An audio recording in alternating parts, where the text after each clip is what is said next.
Welcome, movie fans. Thanks for joining us for episode 125 of Reading Between the Reels, the premier podcast of asking the real questions, like why the Force needs a blood test.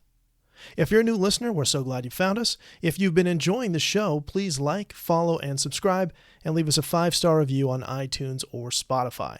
You can also support the show by posting on your socials and joining our Facebook group. Today on the show, we're back with round 4 of this year's Star Wars Classroom Chaos, where teenagers say the quiet parts out loud, and I pretend to be in control. This time, we're joined by the always awesome Ross Hollebon. Why do you think Darth Vader is obsessed with finding Luke? Darth Vader is obsessed with finding Luke because he is afraid of him. He thinks he is the only one that is strong enough to topple him. And that is why I think he begins to search him out. And happy Friday to you and everyone else in there, by the way. Okay, thank you. What do you think made Anakin turn fully to the dark side?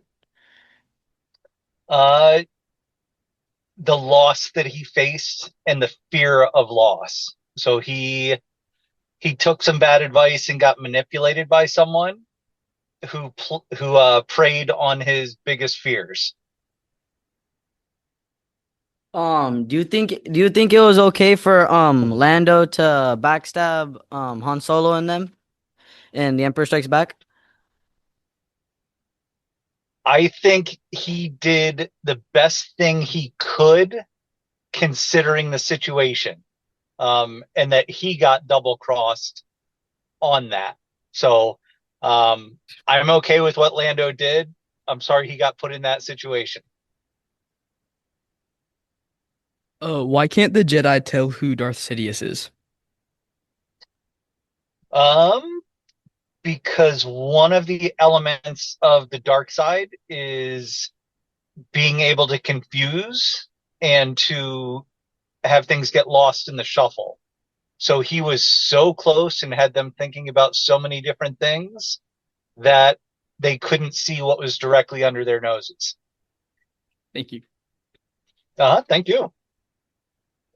Do you think that Padme's death was truly of a broken heart or Palpatine's fault? I think it's relative, but I think the broken heart and seeing what became of the person that she loved more than anyone, and how he went to Palpatine's side, I think that took all hope and all kind of extinguished her love, and that enabled her to pass away. Okay, thank you. Yeah, thank you. In Return of the Jedi, why do you think Luke gave into his anger? Because, and I bet everyone in this room can think on it, we can all lose our cool at times. And it's really hard when you really care to hold that back. And unfortunately, they played on him, and again, he faced the same thing that his father did. He was afraid of the loss of all of his friends, and that pushed him over the edge. Okay, thank you. What was your favorite part from The Empire Strikes Back? Oh, everything that happened on Hoth at the beginning. So when I was littler than you all when that movie came out, there was a blizzard shortly after in Maryland. I'm from Maryland. And I got to take all of my Empire Strikes Back toys that were from the Hoth area and go play with them and build a little base. So that is everything Hoth was my favorite. Oh, okay, thank you. Thank you. Why are the Imperial officers more afraid of the Emperor than Darth Vader?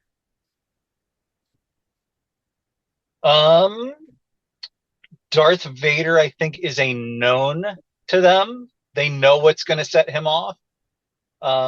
Emperor Palpatine is always shrouded in darkness. So it is more fear of the unknown than anything else. Okay, thank you. What do you think was the most memorable quote from the movies and why?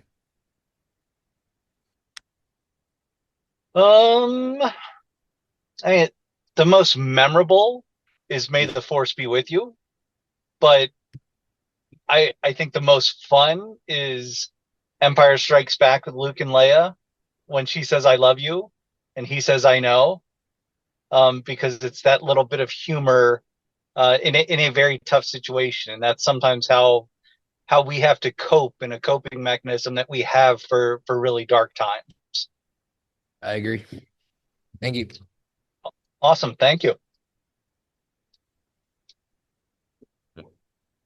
Why does Yoda initially hide his identity from Luke?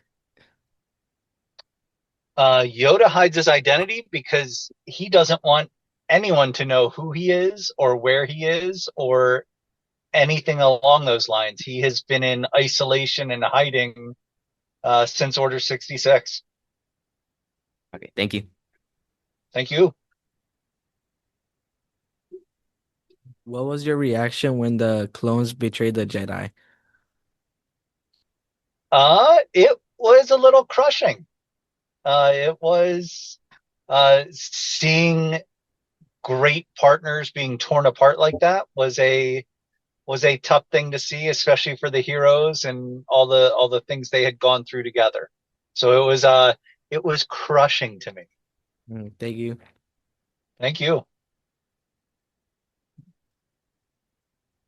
Why is the film set a long time ago?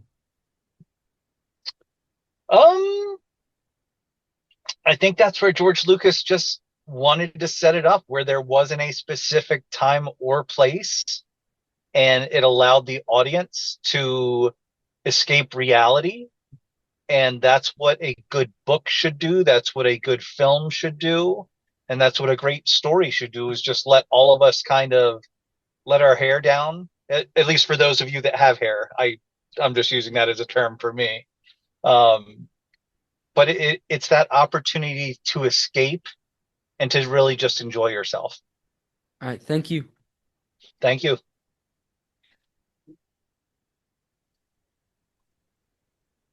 Does Lando redeem himself as a friend? He does, and goes out of his way and puts himself at risk. You see that in the beginning of Return of the Jedi, but it also shows up in a book and a comic book of how much further Lando goes to try to help not only rescue Han, but to help Luke, Leia, Chewbacca, and that whole crew. Thank you. Yeah, thank you. Why do you think Ken doesn't believe in the Force?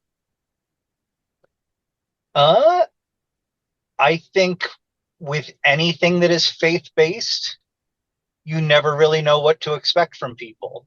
And we all come from different backgrounds. We all come from different beliefs, and we all have different realities. And his reality was growing up.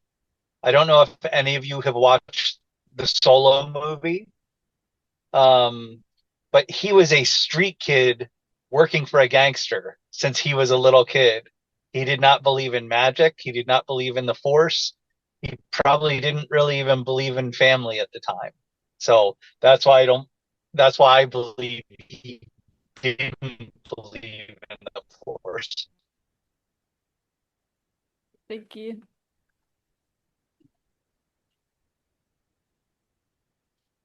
Why does Yoda say that Luke only needs to confront thank Vader you. again to become a Jedi?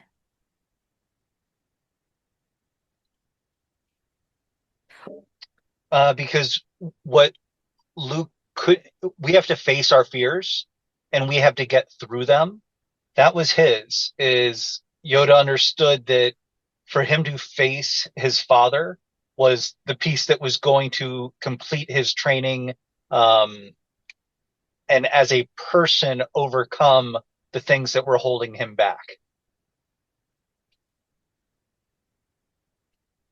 What is the significance of Anakin and Padme getting married in secret?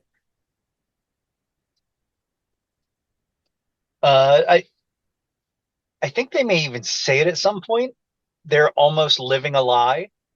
They have this love that they share together, but no one else is allowed to know it.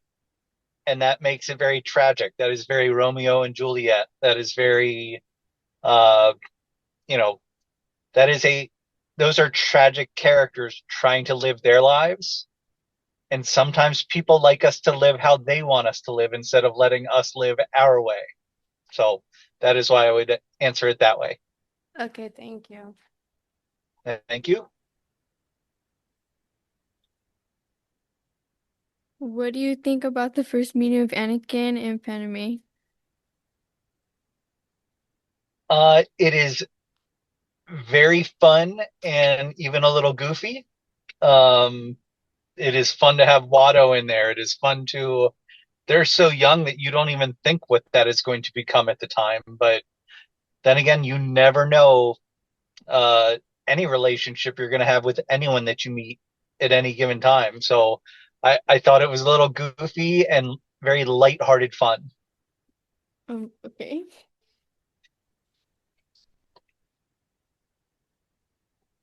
Why does Han go back after Luke?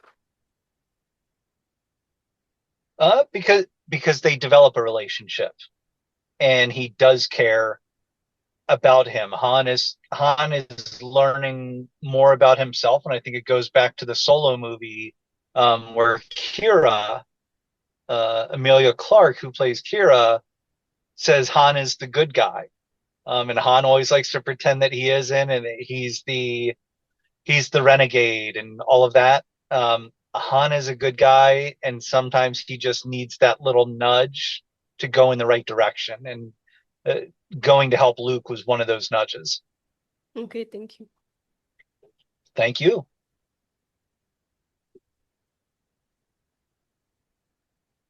What do Yoda and the Space Slug have in common? Yoda and the Space Slug? Yeah. I guess they're both isolationists. They kind of live remotely. They're kind of hidden from everyone. I never saw Yoda try to swallow the Millennium Falcon, so I don't know if they have that in common. That's more just kidding there, but yeah, they're on their own. They're isolationists. Thank you.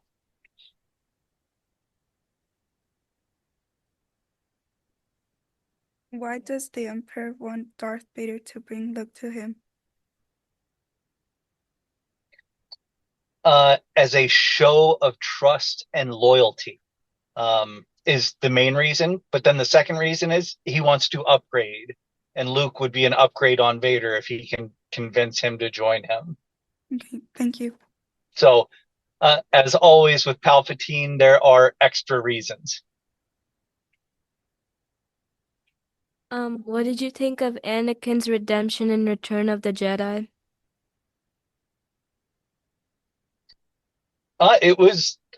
It made all of the story make sense, even though we had that piece before we had the rest of the story. So, redemption arcs in storytelling are great.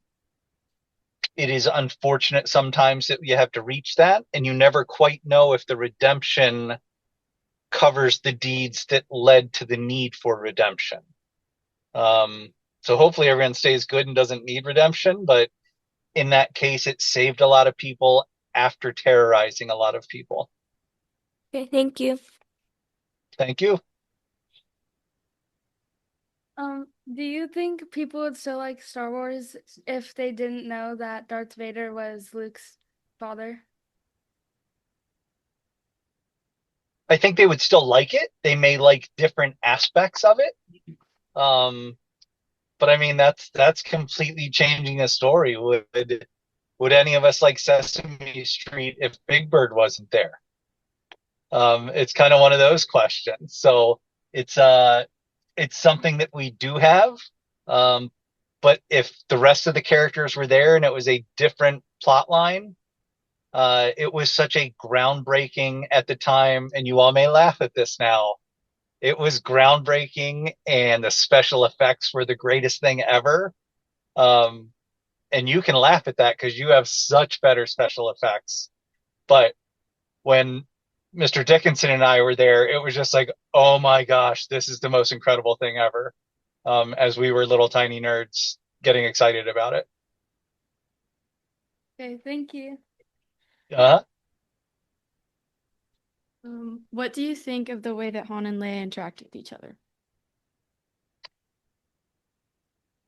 Well, let me start. How do you feel about how they interact with each other? I don't know. I think it's cute and I like them together.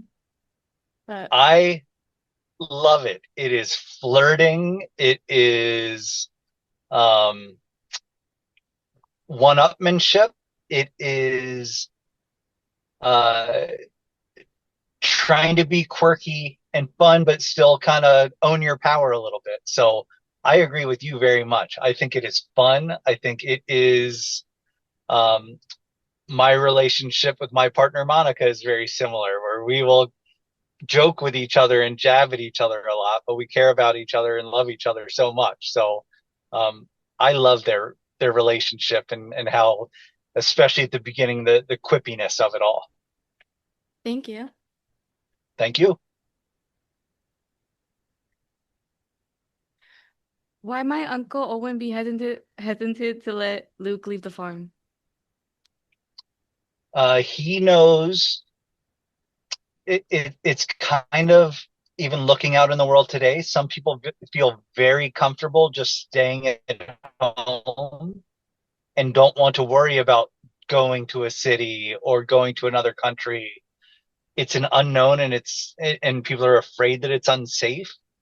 Uncle Owen wanted Luke to stay safe and not to encounter things that his father did, especially knowing that story.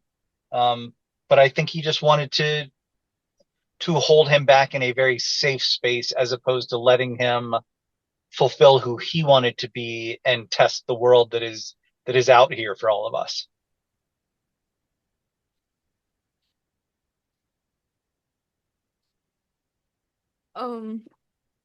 What is the significance of Darth Vader surviving the Death Star's destruction?